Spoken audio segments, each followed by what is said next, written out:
The Erdoğan regime and the construction of regime. Phase 1. The Council of Judges and Prosecutors, HSK, Criminal Court of Peace, and Constitutional Amendment. The coup attempt on July 15, 2016, was a turning point for the Turkish judicial system. This process was used as a tool to destroy the independent judiciary. Even while the coup attempt was still ongoing, the Ankara Chief Public Prosecutor's Office launched an investigation targeting thousands of members of the judiciary, and on the same night, the Council of Judges and Prosecutors, HSK, converted it into disciplinary proceedings.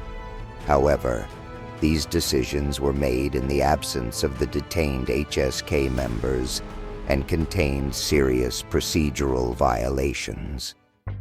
The plan to destroy the independent judiciary was put into action with the labeling of judicial officials as terrorists in the media, the publication of their personal information, and their detention in handcuffs. All these developments pointed to the existence of a premeditated plan.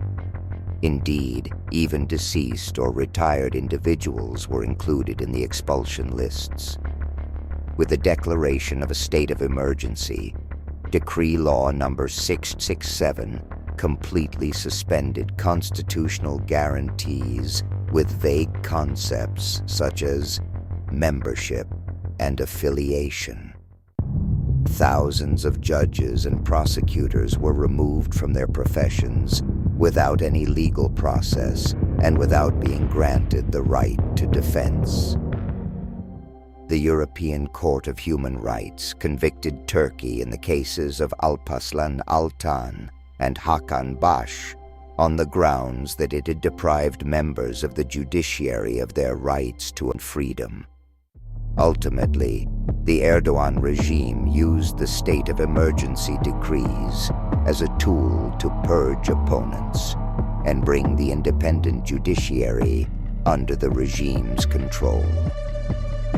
This not only destroyed the impartiality of the judiciary, but also eliminated the principle of the rule of law. The purge of the judiciary that began with the state of emergency quickly gave way to the establishment of a regime judiciary. The Erdoğan regime made a series of administrative and constitutional reforms to bring the judiciary under its complete control. At the center of this process was the restructuring of the Council of Judges and Prosecutors, HSK. The peace criminal courts, established after the December 1725 corruption investigations, functioned as the regime's judicial apparatus in cases against opponents. With Law Number 6524, enacted in 2014, the Council of Judges and Prosecutors, HSK, was completely dissolved. New personnel came under direct government control via the Unity in Judiciary platform, also known as the pro-government platform. The majority of HSK members were appointed by the president and government-controlled the Grand National Assembly following a constitutional amendment passed in 2017. Considering that the president also controls the legislature in this system, the HSK is now completely under the control of the executive branch. Appointments, promotions, and disciplinary actions against members of the judiciary are carried out on the basis of loyalty to the regime.